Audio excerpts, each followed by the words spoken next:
Good morning, everyone. Today I am going to read a story entitled Anansi and Turtle Share Dinner.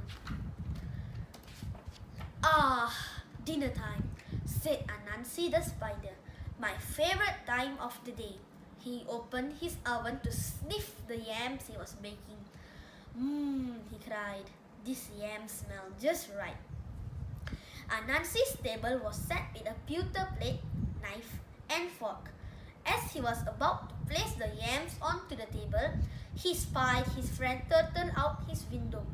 Turtle was crawling and wending his way very slowly up the road. Now, Anansi's house sat right smack on a lofty hilltop, and the road going up to it was very steep. So Anansi knew it wasn't by accident that Turtle was passing by. He was coming with expectations of being invited to dinner. Quick, zip! Anansi pulled his curtain shut so Turtle wouldn't realize he was home and preparing to dine. The greedy spider didn't wish to share his delicious yams. Now, Turtle had been traveling all day. His feet were sore, his throat was dry, his eyes were dusty, and his stomach was empty. However, his nose was absolutely perfect, and his nose told him that Anansi was home and cooking yams for dinner. So Turtle proceeded up the walk to his friend's house. Knock, knock, knock! Anansi stuck his head out his front window. He had a mean expression on his face, hoping Turtle would be frightened and go away. Then he pulled his head back in quick before Turtle could say hello. Knock, knock, knock! This time Anansi stuck his head out the door. He looked up at the setting sun on the horizon and pretended he didn't see Turtle standing there on the ground. It's me, said Turtle, over here. Oh, said Anansi. Hello, Turtle. What are you doing here? My friend, began Turtle. I've been traveling on that hot, dusty road all day, and I was hoping I could... Oh, it is a hot day today, interrupted Anansi. A hot day, yes indeed. Of course, you can sit under my porch for a while. Go sit in the shade and cool yourself off. And with that remark, Anansi shut the door quickly. Inside, Anansi laughed to himself at the confusion he had caused Turtle. He realized that Turtle didn't want to sit in that shade. He knew what Turtle wanted, but he didn't want to give Turtle the opportunity to say it. For in Anansi's culture, it was a custom to share your food with anyone who showed up at dinner time. If Turtle asked to stay, Anansi had to let him. Knock, knock, knock, Anansi frowned. Then he opened up the door and talked really fast before Turtle could open his mouth. Oh, you are so right. The porch isn't cool enough on such a hot day. Go sit in the lodge where I keep my vegetables. It's always nice and cool in there. Why, it gets so cold in there you might just freeze. And he slammed the door and waited for Turtle to disappear. Knock, knock, knock, Anansi sighed. He opened the door. Can't you find that vegetable lodge, Turtle? He inquired. I was about to ask if I could have some dinner with you, friend, said Turtle politely. Anansi felt defeated. Turtle asked the question. Now there was nothing he could do but open the door wide and welcome Turtle to his house. Sit down and eat, Anansi told Turtle. Turtle crawled up to the table and placed a napkin on his lap. He was just about to scoop some yams onto his plate when Anansi had a brainstorm and bellowed out, Wait! In my culture, a guest is expected to come to the table with clean hands. Go down to the creek and wash up. Well, of course, Turtle's hands were dirty. He'd been crawling on them all day. So he trekked down to the creek behind Anansi's house to wash. When he had finished, he crawled again to the hilltop and returned to the table where Anansi was already eating. With great anticipation, Turtle started to spoon some yams onto his plate. Turtle, how can you be so rude? Scolded Anansi. Didn't I tell you it's not polite to come with my table with dirty hands? Didn't I ask you to wash them?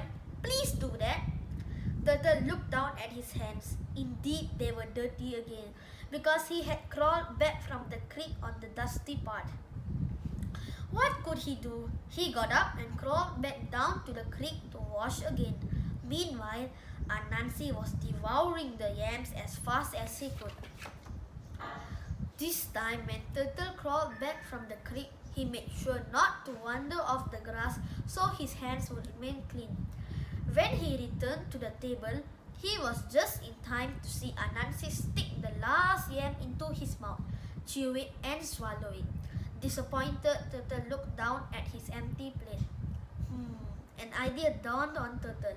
He smiled and praised Anansi's scrumptious yams. "Thank you for sharing your delicious dinner with me, friend.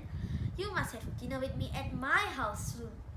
Then Turtle bid goodbye and left. Anansi smiled and rubbed his bulging belly with satisfaction as he watched Turtle crawl slowly down the road. 3 days later, Turtle sent a messenger to Anansi's house with an invitation for dinner the following Sunday at 7 o'clock. On Sunday, Anansi was up bright and early. Turtle lived quite a distance away and he wanted to arrive for dinner on time. He decided to wear his vest jacket and set off whistling. It was a very demanding trip. It took him all day to reach the river where Turtle lived. It was very hot, and when Anansi arrived, he was quite exhausted and thirsty and very, very hungry. Turtle was sunning himself on a rock. "Welcome, Anansi," he said. "Are you ready for dinner?" "Oh yes," exclaimed the famished Anansi. "I've traveled far to be here with you, and it is such a hot day today." "Oh, it sure is," agreed Turtle. "A hot day, yes indeed. Well, just sit down in the shade and cool yourself off while I set the table." And with that, Turtle dived into the river and swam down into his house. Anansi settled himself under a shady palm leaf to wait for Turtle to beckon him. While he waited, he got hungrier and hungrier as visions of a grand feast danced in his head. Finally, Turtle poked his head out of the water and said, "The table is ready, Anansi. Come and eat." Then he dived down again. Anansi jumped into the water after Turtle, but he barely went down one measly inch before he bobbed back to the surface. He attempted to dive again, and again he floated back up. Each time he tried to immerse himself, he popped up out the water like a cork. Anansi stuck his head under the water to see what Turtle has cooked. The table was crowded with big bowls heaped full of wonderful food: clams and crayfish, sardines and scallops, eels and watercress, and fiddle ferns, his absolute favorites. Anansi's eyes and mouth popped open. Turtle was already eating. He waved to Anansi to come down and pointed to a plate that had been set especially for him. Anansi crawled up on the bank and took a running leap into the river. Plop! He sank down an incy bit, then shriek, he floated back up. He dived off a rock in the middle of the river. Again, the results were lame. Plop! Shriek! He floated back up. He climbed a tree next to the river and jumped off a branch. His frustration continued. Plop! Shriek! Up again. Each time he tried to get under the water, he came right back up. He could not get himself to sink. Finally, he sat down on the bank of the creek in disgust. He picked up a stone and threw it into the river. Plop! It sank right down. Anansi picked up another stone. He looked at it. Then he looked at the river. He filled the pockets of his jacket with stones and leaped into the water once more. Down, down he sank with the stones in his pockets. Down, down to Turtle's wonderful table. Down, down, right into the chair sitting in front of his empty plate. He reached for the bowls of eels. "Wait," demanded Turtle. "In my culture, it is polite for a guest to remove his jacket before coming to the table," Turtle said. "Please don't be rude and take off your jacket instantly." Anansi's heart sank when he heard Turtle. Slowly, he took off his jacket. When he did, his jacket went down and shriek! Anansi went up, straight to the surface, and there he floated, watching Turtle eat his fabulous feast below.